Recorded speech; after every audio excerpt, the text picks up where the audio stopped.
नमस्कार, मेरा नाम सतीश है और आप देख रहे हैं पब्लिक डिजिटल आर्टिकल चैनल को।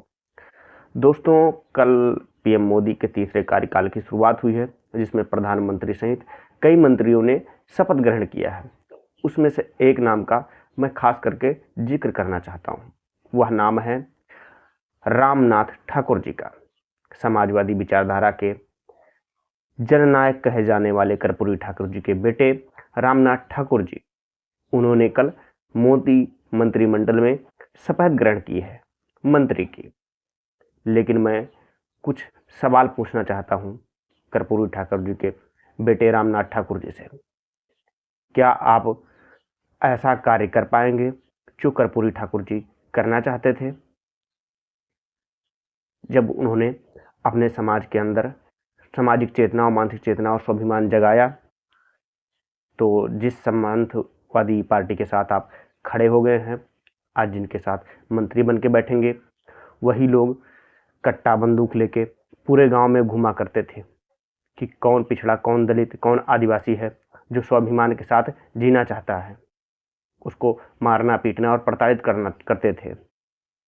उसी के मद्देनजर कर्पूरी ठाकुर जी ने, आपके पिताजी ने सैकड़ों लाइसेंस, बंदूक के लाइसेंस गांव वालों को यूं ही प्रोवाइड करवा दिए।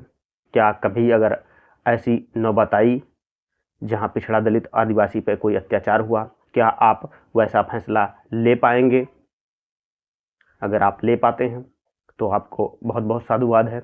यदि नहीं ले पाते हैं तो आपका कड़ा विरोध भी किया जाएगा, हम लोग ही करेंगे।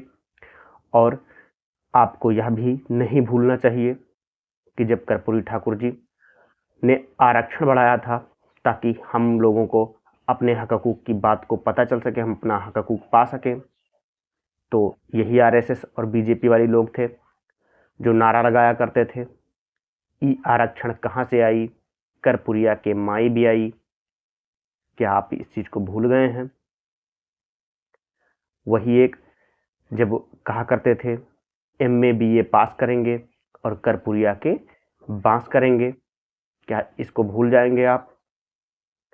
जब वो कहा करते थे दिल्ली से चमड़ा भेजा संदेश, बान बनावे कर्पूरी और भैंस चरावे राम नरेश, क्या आप भूल जाएंगे? क्या आप इस चीज को भूल जाएंगे? कर्पूरी कर्पूरा और गद्दी थोड़ धरस्तुरा, क्या आप इस चीज को भूल जाएंगे? क्या आप उनके सामने नजर से नजर मिला के आप अपनी बातों को रख पाएंगे? आपको एक लास्ट और अंतिम बात भी मैं आपको चेताना चाहता हूं साथियों, आप लोग भी इस चीज को ध्यान रखिए कि जब कर्पूरी ठाकुर जी 10वीं पास हुए, तब वह अपने पिता के साथ अपने ही गांव के एक सामंती के पास गए और उन्होंने बड़े गर्व से कहा कि मैं हाई स्कूल पास कर गया हूं, मैट्रिक की परीक्षा पास कर गया हूं।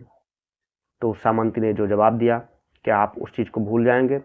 अरे चलिए ठीक है, पास कर गए तो क्या हुआ, पहले आओ गोड़ दबाओ, यानी कि कुछ भी कर लो, कितनी भी पढ़ाई कर लो, क्या कर लोगे?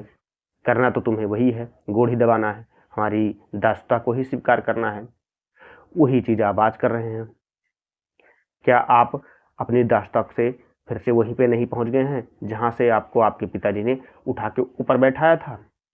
आप आज उन्हीं आरएसएस बीजेपी वाले सामंतीवादी लोगों के साथ बैठ के चाय पियेंगे और उनकी सेवा करेंगे।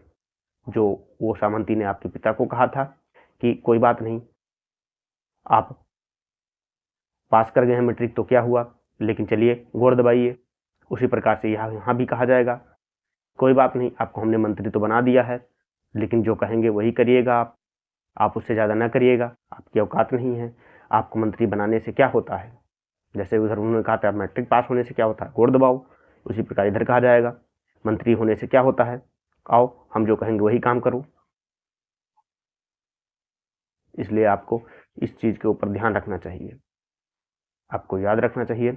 मैं जहां तक समझता हूं कि इन सब गालियों को, इन सब टॉर्चर को आपने केवल एक मंत्री पद के लोभ में आपने भुला दिया है। उन लोगों के साथ गए हैं जिन लोगों ने गालियां दी हैं, प्रताड़ना दी है। बाकी मैं आपको आगे कुछ नहीं कहना चाहता। मैं ईश्वर से प्रार्थना करूंगा कि आपको सद्बुद्धि दे, आपके दीर्घ आयु हो आप, और आप जननायक कर्पूरी ठाकुर जैसे कई फैसले मंत्रिमंडल में ले सकें। धन्यवाद।